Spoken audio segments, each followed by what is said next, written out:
Faut-il abolir les 35 heures et revenir aux 39 heures? Les flottements verbaux du Premier ministre ont relancé les spéculations sur le temps de travail. C'est bien dommage car ce débat bruyant détourne l'attention d'enjeux beaucoup plus vitaux pour notre compétitivité.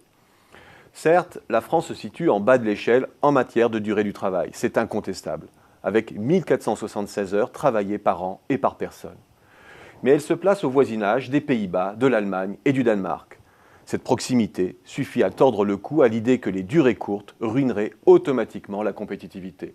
Ces trois pays dégageront chacun plus de 5% de leur PIB en excédent courant cette année. À l'opposé, les champions de la durée du travail, que sont la Grèce ou les États-Unis, afficheront des déficits vertigineux. En vérité, l'enjeu essentiel, ce n'est pas la durée du travail elle-même, mais la manière dont on envisage l'insertion des populations non qualifiées. Il faut en fait distinguer 4 modalités dont le dosage varie selon les pays. D'abord, le modèle de l'insertion par les petits boulots.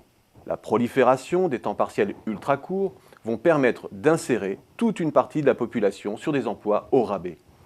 On crée une sous-catégorie d'emplois sans charge et à faible formalité en dessous d'un certain seuil de salaire.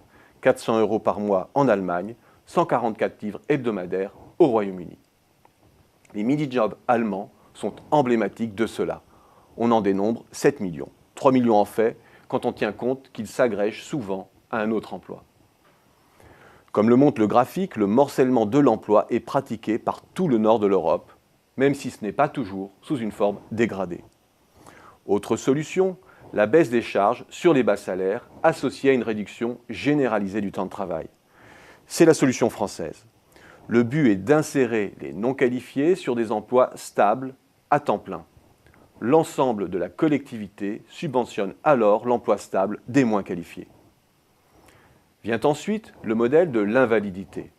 Les moins qualifiés, inemployables, sont purement et simplement rayés de la population active et des files d'attente du chômage et pris en charge par la collectivité.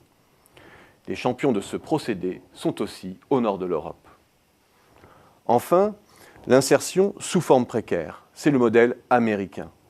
Faible couverture assurantielle, faible rémunération et surtout forte décote salariale en période de récession. Les temps de travail sont très largement la résultante de ces options.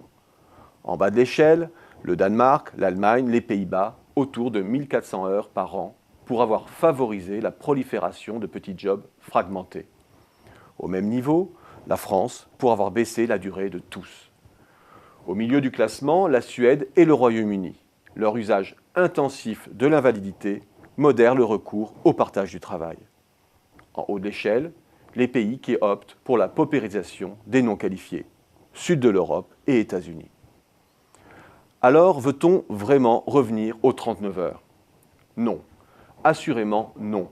Ce qui est en crise, c'est notre modèle d'insertion des non-qualifiés, trop rigide et facteur de freinage dans l'adaptation des entreprises. C'est notre modèle de baisse des charges et notre refus des emplois fragmentés qui doit être débattu en priorité.